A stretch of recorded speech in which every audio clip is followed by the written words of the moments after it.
Hi, welcome to Business Influencers with TALRadio. We want to thank you, the listeners, each and every week again for joining us here at Business Influencers. Again, the show continues to grow because of you. If you have any insights or input as to topics you would like to see subject matter experts cover, feel free to reach out to us at chris@sustainablesuccess.net, and we'd be more than happy to look into the types of topics that can help move your business and personal success, including your influence, to the next level. Today's show is being brought to you today by Alumni Direct. Alumni Direct is a new social media platform dedicated to bringing alumni together from all different generational types, an opportunity to rekindle old relationships or perhaps meet new people for the first time. This is a membership program, but it takes all the noise out of social media, giving you an authentic, genuine way to come in without all the busyness and notifications, a chance to share content on your time.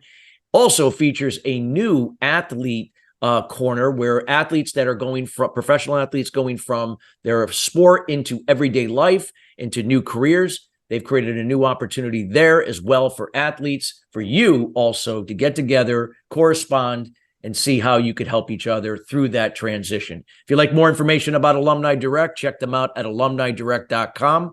That's alumnidirect.com. Well, we got a great show for you today. We're going to be talking about why marketing is the key to an effective job search. You know, many job seekers mistakenly assume that the quickest way to landing their next job is by applying to a lot of online jobs and capturing the interest of HR departments and recruiters. Well, you're going to learn otherwise here today from someone that's been doing it a while and all the credibility behind it that can help move you to the career of your dreams and to the next job that's going to align with what you're looking for. We're going to be talking with Marty Gilbert, and Marty Gilbert is the founder and CEO of Northshore Executive Networking Group. That's NSENG. You're going to find out more information where to find about them here later in the show. They're the largest job search organization in the U.S. The group is comprised with over 10,000 members, with more than one member landing a new job every day. Over the 12 years, Marty's networking meetings, webinars, workshops, and job search coaching services that have helped over 3,000 individuals land new career opportunities. And I could tell you he has a lot of years of experience and a little bit of tidbit you're going to learn. You know, remember the movie Moneyball? Yeah, the movie Moneyball with Brad Pitt. Well, Marty's career is highlighted by over 25 years of international experience that includes the areas into this particular area where the movie was based upon a lot of the concepts that he came up with. And you'll get a little insight more about that here later in the show. Without further ado, we welcome Marty Gilbert to the show. Marty, how you doing today? Great. Thanks so much for having me. Great. Well, I love the fact that you're here. And, you know, in today's job search, in this world that we have all these online sites and people passing along resumes, why is that not the answer anymore? Why is it what has to be different now that people have to be able to stand out and really position themselves to land a job that aligns with their strengths? Well, there's a lot of reasons. One of which is that the resume doesn't enable you to control the story at all. It is a 2-page, 3-page resume. Some people maybe just have a 1-page. But you're asking the reader to do a lot of heavy lifting because there's a lot to read, decipher, and then try to translate that to the job you're trying to fill. Now, I am a big advocate of cover letters because I tell people resumes tell, but cover letters sell. Yes. You control the story in a cover letter, and you can connect the dots between a few examples from your background that tie very significantly to what the company's looking for. So, you know, while we all have grown up with the idea of resumes, and then, of course, LinkedIn profiles came into play, the fact is that those two elements, yeah, they're important, but you've got to drive activity.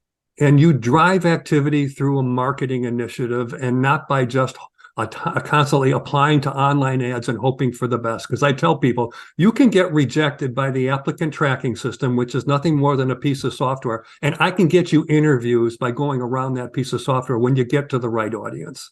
Yeah, that's fantastic.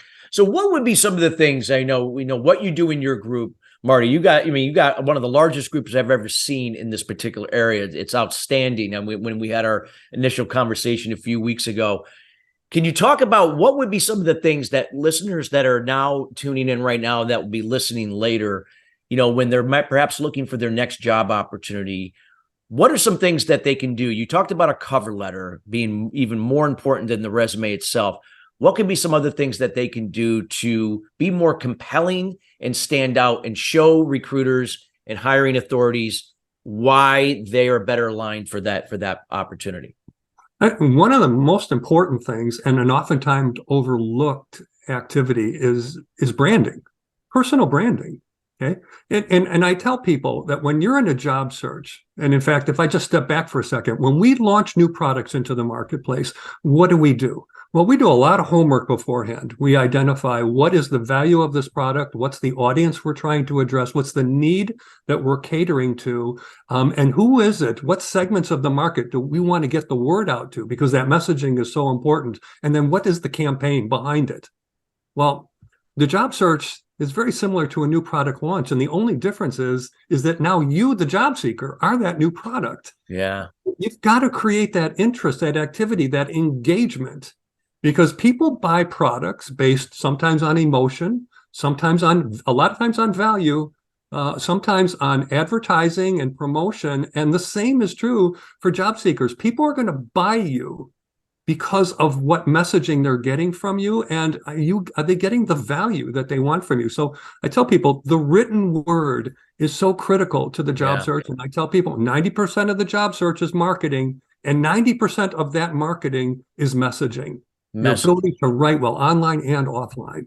Well, that makes sense. So let's say, for instance, that somebody's consistent with doing some personal branding, they're posting, maybe they're showing up on a podcast or maybe a webinar somewhere, and they're sharing content of value, things that have substance to it. Maybe subconsciously, somehow, those values that represent that person are coming through. Are those things that you feel are important to the other side with recruiters and hiring authorities that way can pick up and say, hey, that's someone that can align with our values, that I can sense this person has character, someone who's coachable and could really be molded and fit in with our team? Yeah, I think they're important. What I think is probably even more important, because we tend to buy into people based on their skills, their experience, what they can do. And so it's not so much the softer stuff. Yeah. It's what can they do for me tomorrow if they came on board? And so part of branding, and you'll notice over here, right? I've got this little brand here called the What the Hell Approach to Job Search. Right. And we'll leave that for another time, maybe another conversation. But, I labeled myself and created curiosity. And I posted a couple-minute video on about 40 different LinkedIn groups. And within 7 days, I had 10,000 views of that video. And I get people, emailing me going, hey, you're the what the hell guy. And it just, it made me memorable. And that's what job seekers need to do. They need to make themselves memorable, because they're networking with a lot of different people, and people can't remember who was the person who had that great marketing background or finance or operations. But at the same time, if you can brand yourself well in your LinkedIn profile, in your resume, it does create an image about you. It makes you stand out, because the average decent job in the United States is getting at least 100 resumes. And so the competition is stiff, even in a time now when our unemployment is below 4%. There are still a lot of great people out of work. I've got a lot of them in my own group. So you've got to do things and take control of your search by doing things that create a market for you. And that's where the marketing engine that we'll have an opportunity to talk about is so critical. But branding is a very big launching pad for how you market yourself, kind of a starting point. Yeah, absolutely. What would be some things, from what you've shared, would it, it sounds like we have to be consistent in that area. It's not one of those things that, hey, I'm looking for a job. Let me start doing that now. It's something that we should be doing when we're already maybe working, and it's ongoing. It's not just in a short period of time we do all this. Yeah. Yeah. The one thing is networking is something you never stop doing. Okay. You should always be meeting new people. You should always be, enhancing and growing your LinkedIn connections. No question. And it's just so easy to do. There's no excuse for not doing it. But there's no better time to be looking for a job when you have a job. Yeah. More attractive to the employer. Okay. And it's unfortunate for a lot of people that are unemployed, but there are plenty of hiring managers and hiring companies out there that have a preconceived notion that people that are unemployed because they didn't perform well. Yeah. And that's so untrue, particularly given what's hit everybody. Oh, yeah. COVID. But given that, yes, you should always be working on what is that next opportunity that I want either inside the company or somewhere else, and what can I do to enhance my chances of learning, landing it quicker.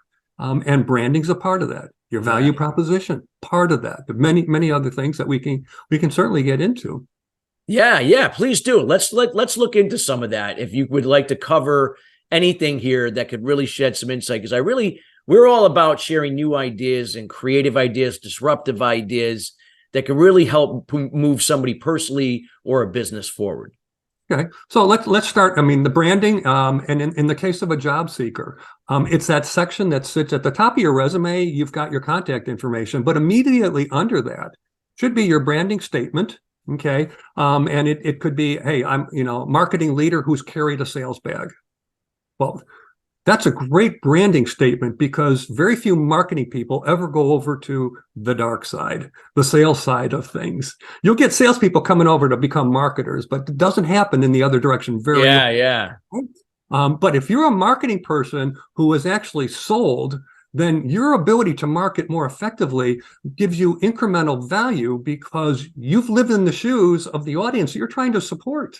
How do we shorten those sales cycles? Well, if you've been one of those people, then you have a great affinity for what it's like to be a salesperson on the line with the customer and trying to create opportunities. And that's just one tiny little example. But so you start with a great branding statement, and then immediately under that in the resume, and this will also appear in your LinkedIn about section, is your value proposition. Okay, it's a summary. It should be anywhere from 70 to 100 words that basically summarize your background. Okay, whether you've got 5 years or 25 years, how do you get all the right keywords and really notable phrases in there that distinguish you? And I tell people, stay away from the soft stuff. Collaborative, team member, passionate, highly motivated, self-directed, that stuff, it's a given. People don't buy you because you say you are motivated or you're a driven individual. It's going to be those hardcore skills, the things that affiliate themselves with the job description requirements, the most important requirements that are going to sell. And so you've got to load your value proposition up with those things. And the value proposition in your resume, for example, is probably one of the few times in your life where it's okay to write in fragment sentences. Yeah. We've all learned, the correct way to write. And I grew up as a copywriter and, pretty critical. But, one of the things we learn in advertising is that, grammar isn't always necessarily the most effective way to get your message across. So you've got to have that value proposition somewhere. No, I love that. And I'm a big believer in unique value proposition or a market dominating position. It's like in the world of products and services. If you don't have a rock solid market dominating position or a unique value proposition that can address the problem or challenge that the audience you're serving has that doesn't want, and then share or provide insight into the results that they seek that they don't have, and then now you're educating them and now providing an offer for them to take this information to perhaps do something about it. It would be more or less kind of like what you're describing to me, almost the same thing here, except how does your value proposition going to help the challenge that they have that they're looking to fulfill with that open position, and the results that they would like to have, but maybe don't because they don't have the right person in that position. Exactly. And so you think of the value proposition as the cliff notes to your background. It's, it's the shortened, cheat sheet that helps people understand what you're about. And if I like what I see there, then I'm going to read on. Okay. Which leads us to the next point, really, is messaging. Okay. The ability to write well, because, your ability to write a great resume and LinkedIn profile are part of it. A cover letter being another part of it, and your elevator pitch. But the resume and the LinkedIn profile serve different purposes, and they work in different ways. The resume is about less is more. How do I say all the right things in the fewest words possible? And this is essentially the art of copywriting, whether it's TV commercials, radio spots, magazine ads, or online activity. We want to get to the point without getting too wordy. Okay. And that's why God invented the bullet point for a reason. Okay. And put it into the resume so that we could be very quick at listing things out without asking people to read endless paragraphs. The LinkedIn profile is just the opposite. It's about more is more, because one of the ways you draw more attention and more traffic to your website, your LinkedIn profile, is keyword matching. People are going into the back end of LinkedIn, particularly recruiters and hiring managers, and they're plugging in keywords associated with the most important skills that they need for the job they're trying to fill.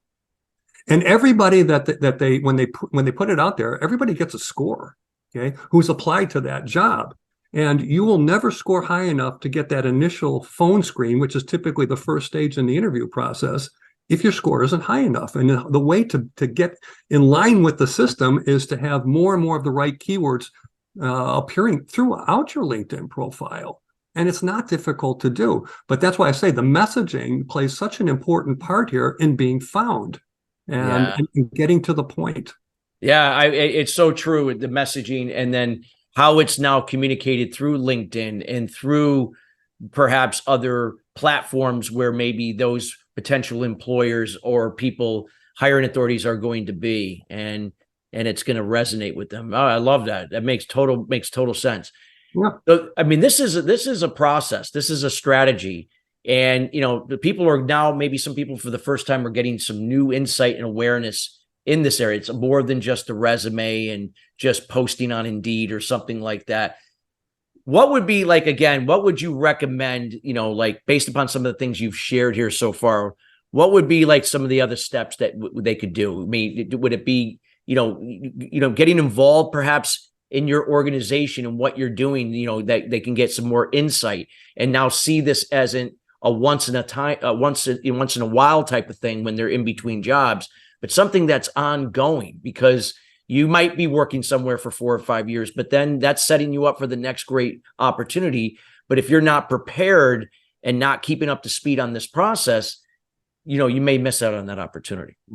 I always encourage people to join NSE&G because the membership's free.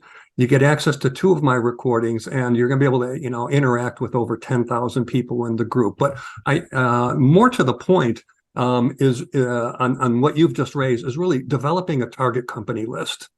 This is so critical, because when we develop new products, we don't make the products for everybody and every audience. We've developed it for certain segments of the market, certain target audiences. And the same is true of job seekers. Who are the companies in the industries that you want to pursue? And if you don't have that built out, then what you're going to resort to is what the other 100 people are doing, is answering online ads and hoping for the best. So you have to build out your database. And I see it as sort of a 3-tiered system. What are all the industries particularly where you've been? Start close to home first, where you bring that industry experience, because companies will always train you on their products and services. But if they can bypass that step of having to educate you on the industry, well, then you've got a big advantage over other candidates that don't come from the industry. So it's industry, all the companies within those industries, and then the 3, 4, 5, 6 key people inside every one of those companies that you want to have your outbound marketing campaign going to. You can find all these people on LinkedIn, but you've got to build out this database. And it might be 30 companies, it might be 330 companies. The more, the better, obviously. And there are certain jobs, particularly customer-facing jobs, sales, marketing, product management, among others, where having that industry experience is ever more important, because if you're facing customers, then you better come in here knowing the industry, particularly if you've got more than, say, 5 years of experience. If you're real early in your career, nobody's expecting you to have that knowledge. But once you've reached that 5-year threshold, one of your greatest assets is what you know and understand about the industries where you've been. And so people want to have that. So build out that target company list so you create focus around the marketing campaign where you're going to be promoting yourself into companies that not only have jobs, but equally important, all those companies that don't have jobs for you. Because at any point in time, 30% of all the jobs are not advertised on Indeed or LinkedIn or Career Builder or ZipRecruiter. No, some of them are sitting in someone's head. They haven't been out there yet.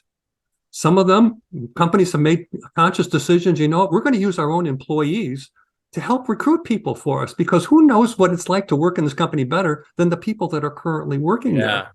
And by the way, we'll reward them for their efforts. We'll pay them $1,000 to $2,000 for anybody they recommend who gets hired, which is great. It's a lot cheaper than hiring an external recruiter. But they find that, employees who recommend candidates, those candidates end up staying longer.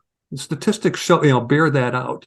So, you want to go after those companies where you are not, competing against 100-to-1 odds, and you can always create opportunities for yourself. And I've done this multiple times myself, and I've done it for many people I've coached, that when you start to seed the market and get a great cover letter and with a strong resume, and you send it out to 3, 4, 5 people inside companies that don't have advertised jobs, but they're aligned with your background and you can bring value, you've got the story to tell. The odds are now 1-to-1 because nobody else is doing this. And you can create an opportunity for yourself either on a full-time basis or potentially just on a project basis that initially would be, money in your pocket, but it can migrate into something full-time. And it's a great way to, get people aware of what you are. And people will respect you for doing that because they go, you know what, this person really wants to work here. They're proactive. They take the initiative. Boy, these are great skills. And it says a lot about your character that you're willing to take chances, on doing something that other people aren't doing. And that is in part what the hell approach to job search is all about. Wow. That's fabulous. I love that. There is so much great information, and we want to encourage everybody listening and those listening later, share this show with another person, somebody you care about, somebody you respect and admire in their career. There's a wealth of information. We want to make sure that you get to know Marty, and you're going to know this in a little bit, how to find out more about where you can contact him, and also more about NSENG as well, and how to become a free member. So Marty, before, I know we're getting close toward the end of the show, but I wanted to kind of go into the that movie Moneyball was a great movie. I loved it. I watched that movie 2 or 3 times because I'm a big sports fan, and it's all about, again, the looking at the stats of players and making predictions based upon numbers, and a lot of that had to do with you. It was all you. So I would like you to share that with the audience, because I think that is quite intriguing and will really, really offer a lot of value to people that are listening. Yeah. So, the book was written by Michael Lewis, and he's written some phenomenal books, and this was one of his first ones. The movie, which starred Brad Pitt and Jonah Hill. Jonah Hill was his sidekick. He was the analysis, the data analysis. He was the guy that did the numbers. Yeah. Absolutely. But it was the company that I was running, Stats Incorporated, that was feeding Jonah Hill and Billy Bean, who was played by Brad Pitt for the A's, feeding them all the analysis on all these undervalued baseball players that were not costly, but had a real affinity to performing well, particularly getting on base. Because the most important thing when you're up to bat in baseball is to not make an out, not create an out. And so we had a database that went back to 1876. We were brought in as a company into many arbitration cases between famous athletes and owners representing one side or the other on any given day. But we provided the data and analytics to all the major, media and sports companies. But the data and analytics, became the launching pad for, one of the most historic things in baseball, which was when the Red Sox, yeah, won their more recent World Series. And then eventually Chicago Cubs. The whole idea of cybermetrics and data and analytics, emerging into baseball became huge, and it's huge today. There are new statistics being developed all the time, some of which came from Stats Incorporated. So it's amazing, what you can do, not only in the sports industry but in the business environment. We've seen it, data and analytics. Oh, no, data. I mean, numbers don't lie, and data is so critical, especially in this world of AI, how important data is in terms of analytics and making predictions and things that are going to be necessary to, take those calculated risks to do things. No doubt about it. And it was a risk. It was a risk. That movie clearly showed that with some of those players. But no, that's just phenomenal what you've done there and everything. And now coming right back to the job search again, this is so important. So people have to look at this as a strategy, and this isn't something again that's once in a while. It's ongoing. Branding is so important. But some people might, like I said, they might say, God, I never branded before. I don't know what to do. I don't know what to write. And I know you gave some tips, but like, what would be like that? What would be one first thing that you would recommend to kind of get them to kind of take that jump to start that process now, even if they have a job, but they might be looking for something in the near future? Simple exercise. Start listing out some of your unique competencies, your unique characteristics, and not the soft stuff, but some of the harder hitting stuff. What are some of those skills that you have? And then alongside it on an Excel spreadsheet, what's the story or two that go along with each one of these skills? Because this will help you, obviously, with interviewing tremendously. But if you create this list of key skills and things that you've done, when you see it down on a piece of paper, on a computer, it might be a list of 10 or 12 things. Now you start to realize, okay, well, this is what I'm about. No, a lot of people never take an inventory of what they've done in their past. And the past is a great foreteller of what you can deliver to future companies. But one of the most important things is, you've got to be able to brag about yourself. And many of us were told, we're conditioned not to do that. Yeah. But play it safe. You have to. And so take that inventory of the things that make you unique. And now you can start to pick from them, well, what is the one short sentence? It might be 5, 6, 7 words long that is a way for me to at least level set everybody initially about who I am. And it's something unique, different, that's memorable.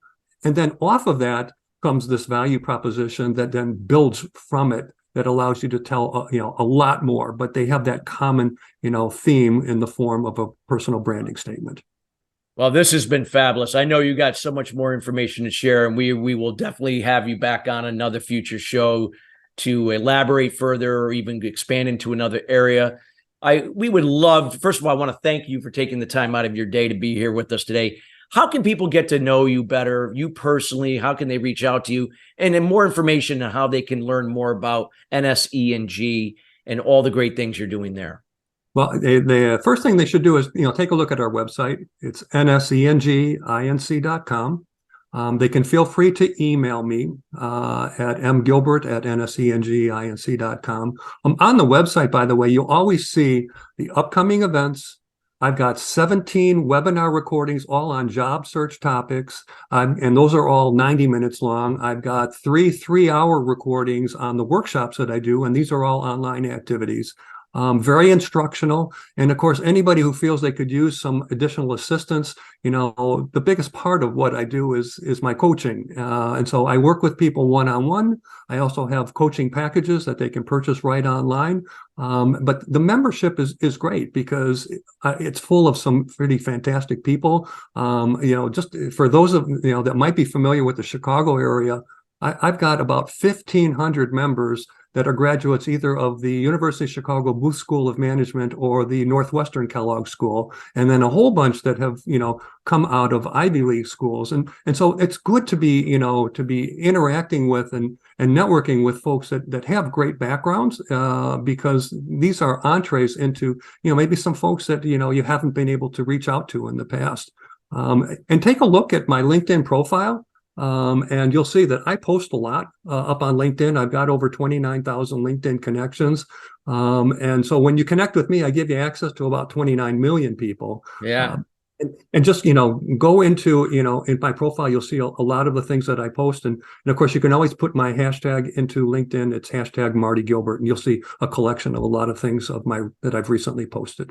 Right. And YouTube recordings as well. Forgot that. Absolutely. Well, Marty, thank you so much for your time today. We greatly appreciate it. We encourage you to reach out to Marty and get to know NSENG, again, INC.com. Feel free to check them out. We'll also have that in the show notes as well. And listeners, we want to thank you again each and every week joining us here at TALRadio, joining us here with the Business Influencer Show, also available on Spotify, Apple, and on our YouTube channel.